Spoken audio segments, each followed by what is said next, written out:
오늘 우리에게 주시는 하나님의 말씀은 에베소서 2장 11절에서 19절까지의 말씀입니다.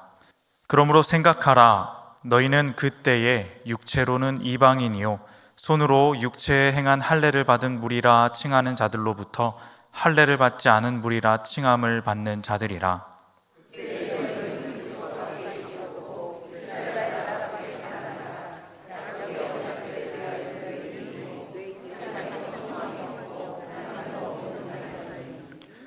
이제는 전에 멀리 있던 너희가 그리스도 예수 안에서 그리스도의 피로 가까워졌느니라.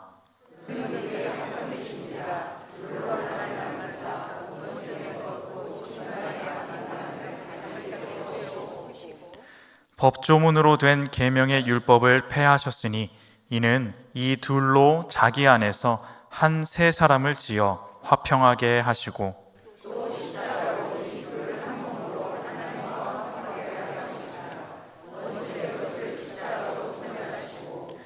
또 오셔서 먼 데 있는 너희에게 평안을 전하시고 가까운 데 있는 자들에게 평안을 전하셨으니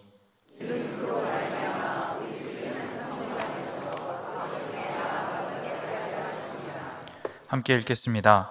그러므로 이제부터 너희는 외인도 아니요 나그네도 아니요 오직 성도들과 동일한 시민이요 하나님의 권속이라.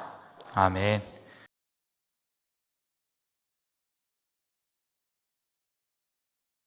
요즘은 집집마다 강아지 아니면 고양이 한 마리씩은 다 있습니다.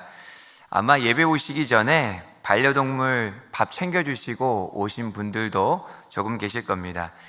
2017년 기준으로 우리나라의 반려동물 양육 인구가 1,000만 명이라고 했었는데 작년 기준으로는 1,300만 명이라고 합니다. 이제는 전 국민 3명, 4명 중 1명은 반려동물을 양육하는 것입니다. 가장 많이 양육하는 반려동물이 무엇인지 다들 예상하시지요? 1위가 바로 개입니다. 우리나라에 544만 마리 정도 있다고 하네요. 그리고 2위는 고양이입니다. 254만 마리가 있다고 합니다. 개와 고양이만 한 800만 마리 정도가 있는데 조만간 1,000만을 넘을 것 같습니다. 반려동물을 양육하는 가정 90% 이상이 개나 고양이를 양육하고 있습니다. 개와 고양이는 그렇게 인간과 아주 친밀감을 느끼는 친숙한 동물이죠. 그런데 정작 개와 고양이는 서로 사이가 좋지 않습니다. 이 개와 고양이의 사이가 나빠지게 된 옛날 이야기 하나가 있습니다. 옛날에 어느 가난한 할머니가 개와 고양이를 키우고 있었죠. 이 마음씨 착한 할머니는 우연히 위험에 빠진 자라를 구해주게 됩니다. 그리고 구해준 대가로 신기한 구슬을 선물 받았어요. 그 구슬에는 할머니의 소원을 다 들어주는 능력이 있었습니다. 가난했던 할머니는 곧 큰 부자가 되었습니다. 이쯤 되면 누구 배가 아파요? 옆집에 있던 욕심 많은 할머니 배가 매우 아픕니다. 그래서 부자가 된 착한 할머니 집에 찾아갔죠. 그리고 무슨 일을 저지릅니까? 신기한 구슬을 가짜 구슬과 바꿔치기 합니다. 착한 할머니는 다시 가난해졌고 욕심쟁이 할머니는 크게 부자가 되었어요. 착한 할머니에게 어려움이 왔을 때에 착한 할머니가 기르던 개와 고양이가 힘을 합칩니다. 욕심쟁이 할머니 집에 찾아가서 귀엽고 신기한 구슬을 되찾았습니다. 그리고 돌아오는 길이었어요. 마침 강을 건너야 하는데 이 고양이가 헤엄을 못 치는 거예요. 그런데 개는 헤엄을 잘 칩니다. 그래서 개가 고양이를 등에 업고 열심히 강을 건너게 되었습니다. 그러면 신기한 구슬은 지금 어디 있죠? 나도 기억력이 좋으시네요. 고양이가 지금 입에 물고 있었어요. 그렇게 개가 강을 열심히 헤엄쳐서 건너다가 뭔가 마음이 좀 불안해졌는지 고양이에게 묻습니다. 신기한 구슬 잘 가지고 있지? 그런데 고양이가 구슬을 입에 물고 있으니까 대답을 못하는 거예요. 고양이가 대답을 안 하니까 헤엄치던 개가 더 불안해지고 더 신경이 쓰이게 됩니다. 그리고 또 묻습니다. 구슬 잘 가지고 있냐고? 재촉하며 계속해서 고양이에게 채근합니다. 고양이가 듣다가 화가 나가지고 그래 잘 가지고 있다 말하는 순간 신기한 구슬이 강에 빠지게 되죠. 개와 고양이의 좋았던 케미가 한순간에 일그러지게 된 것입니다. 결국 둘은 크게 싸우고 각자의 길로 가게 됩니다. 아직 끝이 아니에요. 고양이는 배가 고파서 강에서 잉어 한 마리를 잡아 먹게 되죠. 그때 잉어 안에 뭐가 있었습니까? 대단하십니다. 신기한 구슬이 있었어요. 고양이는 그 길로 착한 할머니에게 신기한 구슬을 돌려드렸습니다. 그리고 할머니는 다시 부자가 되었죠. 그때부터 고양이는 어디서 살아요? 집 안에서 살고 개는 집 밖에서 키우게 되었다는 이야기입니다. 그 이후로 아직까지도 개와 고양이 사이가 안 좋다고 합니다. 오늘 말씀에 이 개와 고양이처럼 사이가 안 좋았던 두 부류가 나옵니다. 바로 유대인과 이방인이에요. 그들은 서로를 원수처럼 여겼습니다. 서로를 싫어해도 너무나도 싫어했습니다. 그들의 이러한 관계를 오늘 본문 11절 말씀에서는 이렇게 표현하고 있는데요. 우리 11절 말씀 함께 받들어 읽어보겠습니다. 그러므로 생각하라. 너희는 그때 육체로는 이방인이요 손으로 육체에 행한 할례를 받은 무리라 칭하는 자들로부터 할례를 받지 않은 무리라 칭함을 받는 자들이라. 아멘. 유대인의 가장 큰 특징 중 하나는 할례입니다. 할례 언약을 받았죠. 아브라함 때부터 시작된 이 할례가 유대인들에게는 최고의 자랑이었어요. 할례는 그들에게 큰 특권이 되어 있었습니다. 그래서 유대인들이 이방인들을 비하할 때 썼던 표현이 이 할례도 받지 않은 미개한 자 이렇게 표현할 정도로 그들은 할례에 대해서 큰 자랑이 있었습니다. 이것은 유대인들의 우월의식이죠. 그리고 또한 이방인을 향한 차별의식이기도 합니다. 그리고 사실 하나님께서 이방인을 먼저 선택하신 것이 아닙니다. 유대인을 먼저 선택하셨죠. 그러다 보니 그들에게는 선민의식도 있었습니다. 유대인들은 우월의식, 차별의식, 선민의식으로 똘똘 뭉쳐있는 기득권이었어요. 뿐만 아니라 유대인의 문헌에 보면 하나님께서 왜 이방인을 만드셨느냐? 지옥의 땔감이 부족해가지고 지옥의 땔감으로 사용하기 위해 이방인을 만들었다 이렇게 이야기도 합니다. 그들은 그 정도로 이방인을 멸시했어요. 그러다 보니 자연스럽게 이방인들과 사이좋게 지낼 수가 없었던 것입니다. 유대인들이 이렇게 행동하다 보니 당연히 이방인들도 유대인을 격렬하게 미워했습니다. 그들의 뿌리 깊은 곳에서부터 서로를 향한 증오와 원망의 마음이 가득했던 것이죠. 유대인과 이방인의 관계는 깨진 유리잔처럼 회복이 불가한 상태였습니다. 그렇게 개와 고양이 같았던 유대인과 이방인 사이에 하나님께서 교회를 세우셨습니다. 하나님께서 그 교회 안에서 그 두 부류를 하나가 되게 하신 것입니다. 서로 원수같이 여기던 유대인과 이방인을 연합하게 하신 것입니다. 이것이 바로 하나님의 기적입니다. 절대로 용서할 수 없을 것 같은 사람을 용서하게 하시고 절대로 사랑할 수 없을 것 같은 사람을 사랑하게 하시는 것, 이것이 바로 하나님의 기적입니다. 하나님께서는 그 기적을 통하여 이 땅에 교회를 세우셨습니다. 그래서 교회는 다른 말로 하면 기적 공동체예요. 하나 되는 기적이 일어난 공동체, 그것이 바로 교회라는 것입니다. 그런데 하나 된 교회에 문제가 있어요. 유대인과 이방인의 마음 깊은 곳에는 여전히 죄성이 남아 있었기 때문입니다. 이전에 서로를 미워하고 증오할 때 행하던 악한 습관을 아직 완전히 벗지 못한 것입니다.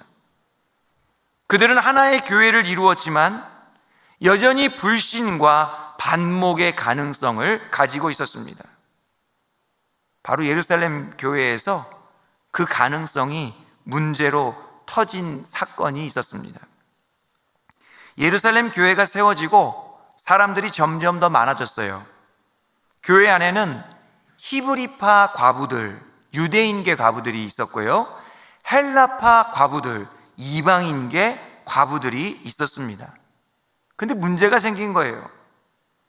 어떻게 하다 보니까 매일 나누어지는 그 구제 가운데서 자꾸 이방인계 과부들만 명단에서 제외가 되는 것입니다. 아마 예루살렘 교회에서 일부러 그랬던 것은 아닐 것입니다.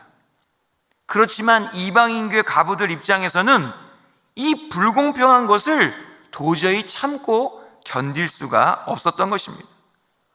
그들은 생각했을 겁니다. 분명히 유대인들이 자기 민족 사람들을 한 사람이라도 더 챙기느라 우리에게 이런 어려움이 왔을 거라, 그렇게 의심했던 것입니다. 은혜롭고 평안해야 할 예루살렘 교회에 이로 인해서 원망과 원성이 자자하게 된 것이죠. 이것이 다 유대인과 이방인의 프레임 때문에 생긴 일이었습니다. 에베소 교회도 마찬가지였어요. 원래 에베소 교회가 처음 세워질 때는 유대인들이 주축이 되었습니다. 그러다가 점점 이방인 세가족들이 늘어나게 됐죠. 결국 에베소 교회는 이방인들이 주축이 되는 교회가 되었습니다. 유대인들과의 전세가 역전된 것입니다. 오늘 말씀을 보면 바울이 이방인들을 대상으로 말씀하고 있는 것을 우리가 알 수 있는데요, 그것은 에베소 교회에 있던 그 다수의 이방인들이 소수의 유대인들을 용납하고 품으라는 맥락인 것입니다. 에베소 교회도 이 유대인과 이방인의 프레임 문제로 몸살을 앓고 있었던 것입니다. 바울은 이러한 에베소 교회에 중요한 처방을 내립니다. 그 처방은 11절 말씀에서부터 시작되는데요, 11절 말씀 제가 먼저 다시 한번 받들어 읽겠습니다. 그러므로 생각하라. 너희는 그때 육체로는 이방인이요 손으로 육체에 행한 할례를 받은 무리라 칭하는 자들로부터 할례를 받지 않은 무리라 칭함을 받은 자들이라. 바울이 에베소 교회 성도들에게 권면하고 있습니다. 그러므로 생각하라. 여기서 생각하라는 것은 무슨 뜻입니까? 반드시 기억해야 될 것이 있다는 거예요. 반드시 잊지 말아야 할 것이 있다는 것입니다. 무엇을 기억하고 무엇을 잊어버리면 안 된다는 것입니까? 예수 그리스도의 십자가 은혜로 구원받았다는 것을 잊지 말고 기억하라고 말씀하는 것입니다. 유대인이나 이방인이나 모두 십자가 보혈의 능력으로 구원받았습니다. 그들은 그리스도의 피로 교회 안에서 하나가 되었습니다. 그러기에 그들이 다시 하나가 되기 위해서는, 그들 가운데 다시 하나 되는 기적이 나타나기 위해서는 무엇으로 돌아가야 한다는 것입니까? 예수 그리스도로 돌아가야 한다는 거예요. 예수 그리스도의 그 십자가 보혈의 능력을 힘입어서 다시 한번 하나가 되는 기적이 나타나고 하나님께서 하나 되게 하신 것을 힘써 지켜나가야 한다는 것입니다. 오직 예수 그리스도만이 하나 되는 기적의 원동력인 줄 믿으시기 바랍니다. 14절 15절 말씀 우리 함께 받들어 읽어보겠습니다. 14절 15절입니다. 그는 우리의 화평이신지라 둘로 하나를 만드사 원수된 것 곧 중간에 막힌 담을 자기 육체로 하시고 법조문으로 된 계명의 율법을 폐하셨으니 이는 이 둘로 자기 안에서 한 새 사람을 지어 화평하게 하시고. 아멘. 예수 그리스도만이 우리의 진정한 화평이십니다. 그분만이 유대인과 이방인을 하나로 만드실 수 있습니다. 그분만이 우리 안에 원수된 것, 곧 중간에 막힌 담을 헐어버리실 수 있는 것입니다. 오직 예수 그리스도를 통해서만 새 사람이 되는 것입니다. 그래서 예수 그리스도의 또 다른 이름은 기적이에요. 그분의 이름은 능력 그 자체인 것입니다. 주후 4세기에 로마에서 있었던 일입니다. 텔레마쿠스라고 하는 수도사가 있었습니다. 그분은 로마의 화려한 생활을 내려놓고 사막으로 들어간 사람입니다. 남은 생애를 하나님과만의 조용한 시간으로 보내고자 했던 것이죠. 어느 날 사막에서 말씀을 묵상하고 주님과 교제하는 중에 한 음성을 들었어요. 다시 로마로 가라는 것이었습니다. 그분은 로마의 모든 것들을 다 버리고 오직 하나님만 바라보고자 사막으로 갔습니다. 그런데 하나님께서는 그에게 다시 로마로 가라고 말씀하신 거예요. 무슨 이유인지 알 수는 없었지만 텔레마쿠스는 순종했습니다. 그리고 로마로 돌아갔어요. 그때 로마에서는 원형 경기장에서 결투가 한창 이루어지고 있었습니다. 그 큰 원형 경기장에 한 8만 명 정도가 들어간다고 하는데 그 8만 명이 모인 경기장 안에서 검투사들이 칼을 들고 싸우고 있던 것입니다. 둘 중에 하나가 죽을 때까지 끝까지 싸우고 있었습니다. 피가 튀기고 칼이 부딪히는 소리를 들으면서 사람들은 흥분하며 열광했습니다. 텔레마쿠스가 로마로 돌아온 그날에도 그 죽음의 경기가 열심히 진행되고 있었습니다. 텔레마쿠스는 원형 경기장에서 그 모든 모습을 다 보게 되죠. 그리고 하나님께서 자신을 왜 로마로 다시 가게 하셨는지를 깨닫게 됩니다. 그는 지체 없이 원형 경기장 한 목판으로 뛰어들어갑니다. 죽음의 경기가 진행되고 있는 그 한가운데서 이렇게 외쳤습니다. 예수 그리스도의 이름으로 명하노니 이 싸움은 중단될지어다. 그랬더니 사람들이 다 낄낄대고 웃습니다. 다들 쇼인 줄 알았어요. 주최 측에서 마련한 이벤트인 줄로만 알았던 것입니다. 그런데 텔레마쿠스는 계속해서 그 죽음의 경기를 막아서고 있었습니다. 그리고 나서 다시 한번 외칩니다. 예수 그리스도의 이름으로 명하노니 이 싸움은 중단될지어다. 사람들은 이것이 실제 상황이라는 것을 깨달았어요. 그리고 웅성대기 시작합니다. 그리고 야유하기 시작합니다. 주최 측은 검투사에게 텔레마쿠스를 없애라고 명령합니다. 결국 텔레마쿠스는 칼에 피를 흘리며 쓰러집니다. 그는 죽어가면서도 마지막으로 한 번 더 외쳤습니다. 예수 그리스도의 이름으로 명하노니 이 싸움은 중단될지어다. 그 순간 원형 경기장에 있던 8만 명의 사람들이 숙연해집니다. 제일 먼저 죽음의 경기를 관람하던 황제가 조용히 자리에서 일어나서 경기장 바깥으로 나갔습니다. 그래서 사람들이 뒤를 이어서 경기장을 다 빠져나갔습니다. 마지막으로 죽음의 경기를 치르고 있던 검투사들도 고개를 숙이고 퇴장했습니다. 로마 원형 경기장에서 이루어지던 그 잔혹한 경기가 그렇게 막을 내린 것입니다. 예수 그리스도의 이름으로 죽음의 경기가 끝난 것입니다. 예수 그리스도의 이름에는 미움, 다툼, 시기, 질투를 끝나게 하는 역사가 있는 줄 믿습니다. 하나가 되게 하는 큰 능력이 있는 줄 믿습니다. 그러므로 하나 되게 하는 기적은 오직 하나님께서만이 일으키실 수 있는 것입니다. 이 하나 되는 기적은요, 우리 한국교회가 세워지는데도 아주 중요한 역할을 했었습니다. 1907년 평양 장대현 교회에서 하나님께서 이 민족에게 큰 부흥을 일으켜 주셨죠. 그때 큰 회개의 역사가 일어났었습니다.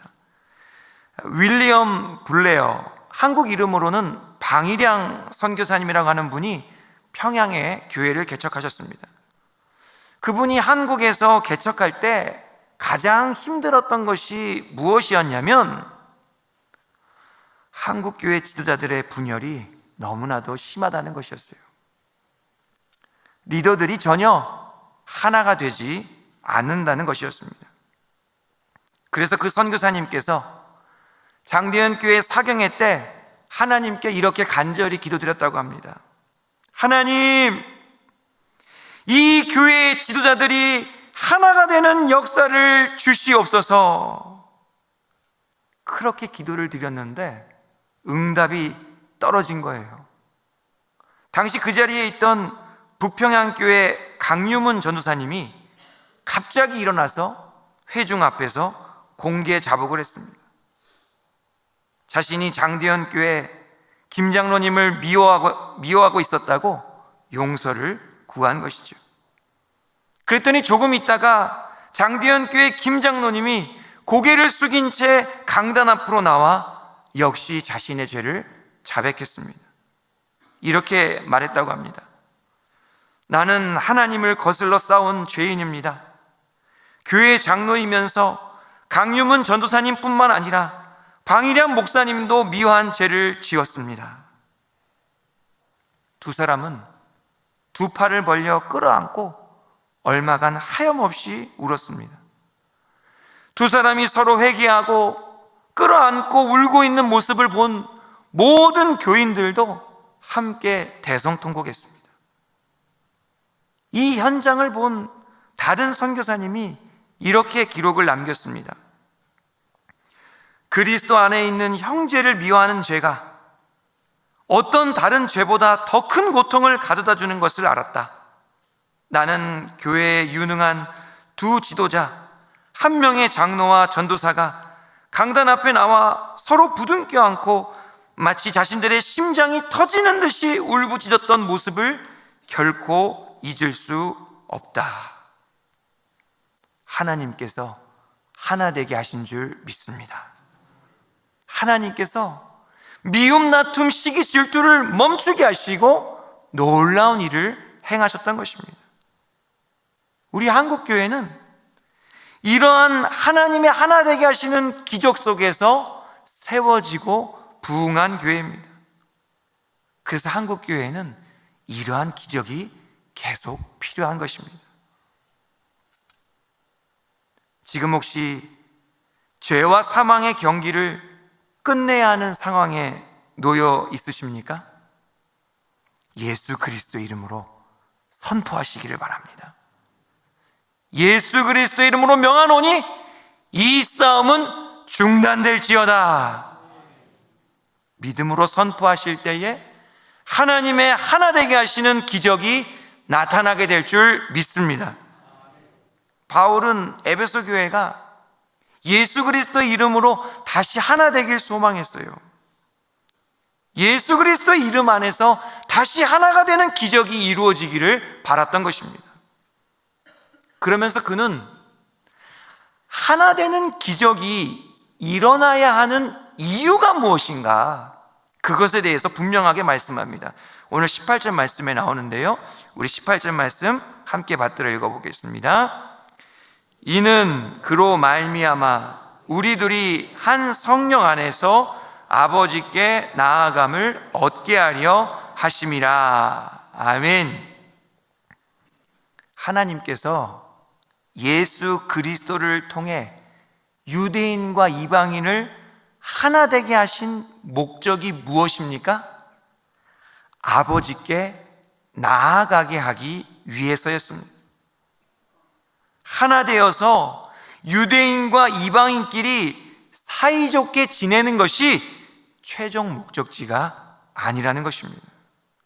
물론 안 싸우고 잘 지내면 좋겠지만 그보다 더 높은 차원의 목적이 있다는 거예요. 하나 되는 기적의 근본적인 목적은 하나 되어 아버지께 나아가는 것입니다.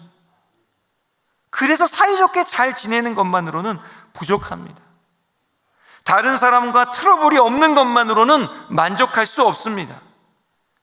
예수 그리스도를 통해서 나와 잘 맞지 않는 사람과 하나가 되어서 아버지께 나아가야지만 우리 주님께서 통과, 합격이다, 이렇게 말씀하시는 것입니다. 왜냐하면 나 혼자 외롭게 아버지께 나아가는 것이 아니라 하나 되는 기적을 체험하면서 함께 그곳으로 나아가야 하기 때문인 것입니다. 하나님 아버지의 넓은 품은 우리 모두의 최종 종착지임을 믿으시기 바랍니다. 우리는 이 최종 종착지에 잘 이룰 수 있도록 끊임없이 영적 전쟁을 해야 됩니다. 갈등과 분열이 생길 때마다 다시 하나 되는 기적을 체험해야 합니다. 예수 그리스도의 이름으로 죽음의 경기를 끝내야 하는 것입니다. 더 많은 사람들이 예수 그리스도 안에서 하나가 될 수 있도록 복음 전파에 힘을 써야 하는 것입니다. 이러한 영적 전쟁을 생각할 때마다 제가 늘 부르는 찬송이 있습니다. 찬송가 350장인데요, 우리 가능한 분들 같이 한번 불러볼까요? 우리들이 싸울 것은 혈기 아니요, 우리들이 싸울 것은 육체 아니요, 마귀 권세 맞서 싸워 깨쳐버리고 죽을 영혼 살릴 것일세. 한 마음으로 힘써 나가세, 한 마음으로 힘써 싸우세. 악한 마귀 군사들과 힘써 싸워서 승전고를 울리. 2절도 하겠습니다. 우리들이 입은 갑옷 새가 아니요, 우리들이 가진 검은 강철 아니요, 하나님께 받아가진 평화의 복음 거룩하신 말씀이로다. 한 마음으로 힘써 나가세, 한 마음으로 힘써 싸우세. 악한 마귀 군사들과 힘써 싸워서 승전고를 울리기까지. 아멘. 바울은 우리에게 하나님의 전신갑주를 입고 전쟁하라고 명령하고 있습니다. 그런데 기억하셔야 합니다. 그 전신갑주는 사람들과 싸우기 위함이 아닙니다. 악한 마귀 군사들과 힘써 싸우는데 필요한 것이죠. 우리는 사람이 아니라 사단 마귀를 향해 영적 전쟁을 선포해야 될 줄 믿습니다. 지금 저 지구 반대편 강원도만한 조그마한 땅에서 끔찍한 전쟁이 일어나고 있어요. 몇 분마다 아이들이 죽어가고 있습니다. 사망자가 10,000명을 넘어섰습니다. 그 땅에서 죽음의 경기가 끝나지를 않고 있는 것입니다. 복수는 복수를 낳고 분노와 증오는 더 깊어지고 있습니다. 그 전쟁을 바라보며 온 세계가 동요하고 있어요. 민족 간에, 종교 간에, 지역 간에 심각한 갈등과 위협이 발생하고 있습니다. 그 땅의 전쟁을 끝내실 수 있는 유일한 분이 누구이십니까? 그 땅의 유대인과 이방인을 하나 되게 하실 분이 누구이십니까? 비극적인 그 땅에 참된 화평이 되어주실 분이 누구이십니까? 그 땅 가운데 예수 그리스도를 통하여 하나 되는 기적이 일어나기를 간절히 소망합니다. 또한 우리 안에도, 영등포 안에도, 우리나라 안에도, 한국교회 안에도 다시 하나 되는 기적이 일어나기를 간절히 소망합니다. 사람은 우리가 싸워야 할 대상이 아니에요. 사람은 우리가 용서하고 사랑해야 할 대상입니다. 하나 되어 하나님께 나아가야 하는 나의 동역자, 나의 파트너인 것입니다.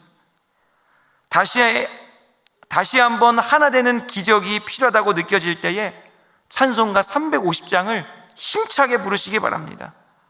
다시 한번 한 마음으로 힘써 나아가겠다고 결단하실 수 있기를 바랍니다. 하나님께서 예수 그리스도를 통하여 우리에게 기적을 베풀어 주실 줄 믿습니다. 참담하고 암담한 현실 속에서도 한 줄기 빛을 발견하게 될 줄 믿습니다. 영적 전쟁에서 승전고를 울리게 해 주실 줄 믿습니다. 그렇게 하나 되는 기적의 역사에 귀하게 쓰임 받으시는 저와 여러분들이 되기를 간절히 바랍니다. 기도하겠습니다. 우리를 위해 독생자 예수 그리스도를 보내주신 하나님 아버지 감사드립니다. 말씀을 통해 하나 되는 기적이 무엇인지 깨닫게 하시고 하나님께서 하나 되게 하신 것을 힘써 지키며 살아가기로 결단하게 하시니 감사드립니다. 성령으로 충만하게 하셔서 하나 되어 함께 치러야 할 영적 전쟁을 잘 감당하게 하여 주시옵소서. 하나님의 전신갑주를 입고 악한 마귀들과 힘껏 싸워 승리하게 하여 주시옵소서. 그리하여 대립과 갈등이 있는 곳에 하나님의 평화를 선포하게 하시고 분노와 증오가 깊이 서려 있는 곳에 하나님의 복음을 증거하게 하여 주시옵소서. 저 지구 반대편에서 죽음의 경기가 속히 끝나게 하여 주시고 굶주림과 고통 가운데 두려워 떨고 있는 이들에게 은혜를 베풀어 주시옵소서. 우리의 구원이 되시는 예수님의 이름으로 기도하옵나이다. 아멘.